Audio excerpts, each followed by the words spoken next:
It is 6:50 back here with our top stories in our Smart Start for this Thursday as the FBI is investigating the deadly mass shooting at a Catholic school in Minneapolis as an act of terror and a hate crime. That shooter armed with multiple weapons and fired through the windows of that school's church during Wednesday's morning mass.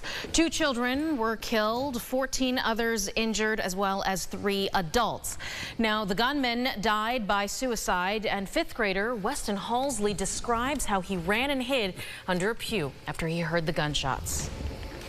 My friend Victor saved me though, because he laid on top of me, but he got hit. We're also aware of a manifesto that the shooter had timed to be released on YouTube. That content has since been taken down with the assistance of the FBI, and it now remains under active review by our investigators. Police say the suspect was armed with 3 guns, all legally purchased. They recovered more weapons connected to that suspect after executing search warrants at the church and at 3 different homes in the city.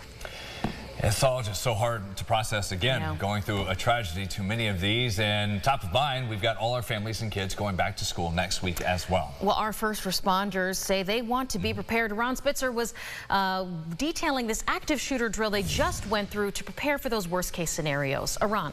Yeah, guys, so first responders tell us they always prepare for any situation that may arise, and with students in our region set to go back to school in just a few days, emergency crews are hard at work refreshing and learning new skills on what to do when there's an active shooter.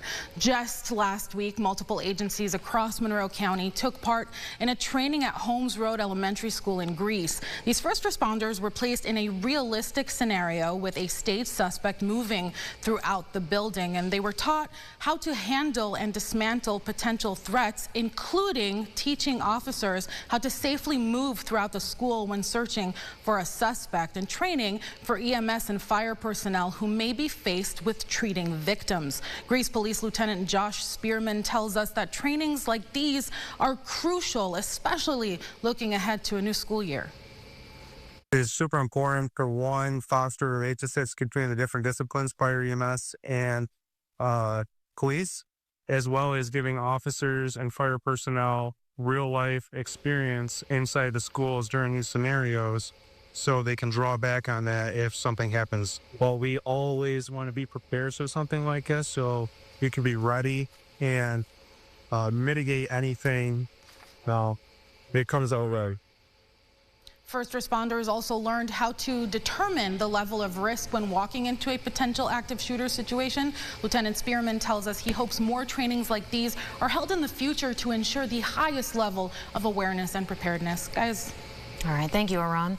In our developing headlines, we know more now about what happened just before 2 young men were shot in downtown Rochester last night. Police rushed to that call, East Avenue and Broadway, just before 8, finding evidence of a shooting, and then officers heard the 17-year-old and 19-year-old injured inside a car a few blocks away. They say they figured out someone started firing at their cars. The victims were stopped near a group of people on East Ave, not far from the Liberty Pole. They were rushed to the hospital. They are expected to live. No suspects are in custody. Homicide detectives say they're searching for leads after a man in his late 40s was stabbed to death just west of the Genesee River on Wednesday. Police say that victim was found right around 4 p.m. with multiple stab wounds at the corner of Dewey and Driving Park Avenues. He was taken to the hospital but died a short time later. Investigators canvassing that area for any video, home surveillance, but they say any other evidence to solve this crime is needed as no arrests have been made. So if you think you know anything or have something to help, please call 911. Your sunrise traffic updates here at 6:53 around the metro. We are looking okay. We do want to let you know that there was an issue for a call of a boat in distress having an issue out near the Bay Bridge. So some first responders out there, it's not that large of a scene as they're working to clean that up. We will bring you more information on that and have more sunrise traffic as you head out this Thursday during CBS Mornings, when we see you again at about 7:25. Let's go inside the huddle. Micah Hyde was brought back to the Bills last season for one reason: to be a leader on the practice squad. He did not play a snap for the Bills last year. Sean McDermott must have liked the outcome of having a veteran come back to be a teacher to the rest of the people, because the Bills have signed another familiar face to the squad. Jordan Poyer is back in the blue and red. Looks good, doesn't it? After spending last season in Miami, Poyer was with Buffalo from 2017 to 23, became a fan favorite, first team All-Pro selection in 2021. He said it was tough last season in Miami while playing for an AFC East rival, and he never forgot about a place he still calls home.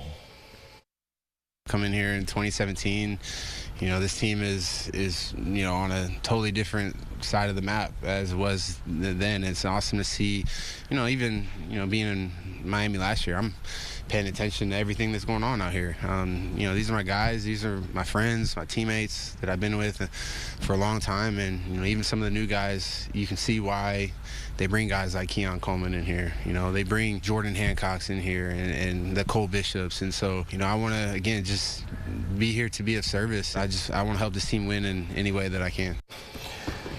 Enough about being a teacher. Tell us about Miami's secondary defense. Yeah, for those twice-a-year matchups Give us coming. the secrets. Yeah. Always fun to hear that, and a little bit of a swap. You see that in all industries as well.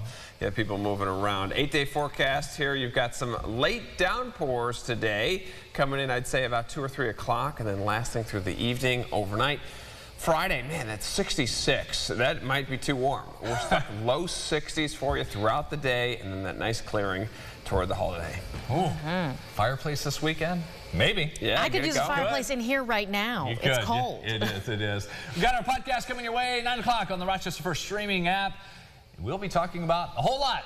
Got to catch up with James. Yeah. We'll see you there then. Just download it now for your smart TV. Yeah, tune in then. For now, we thank you for watching News 8 at sunrise, and don't go anywhere. CBS Mornings is next, and your update from us is in 30 minutes.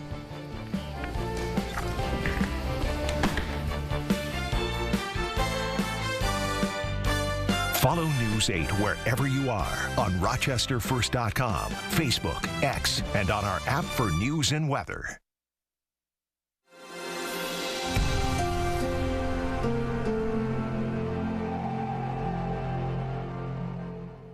Get the Rochester First streaming app today for everything you love from News 8 on demand, plus exclusive shows you won't see anywhere else. Search ROC and download for free on Roku, Amazon Fire, and Apple TV.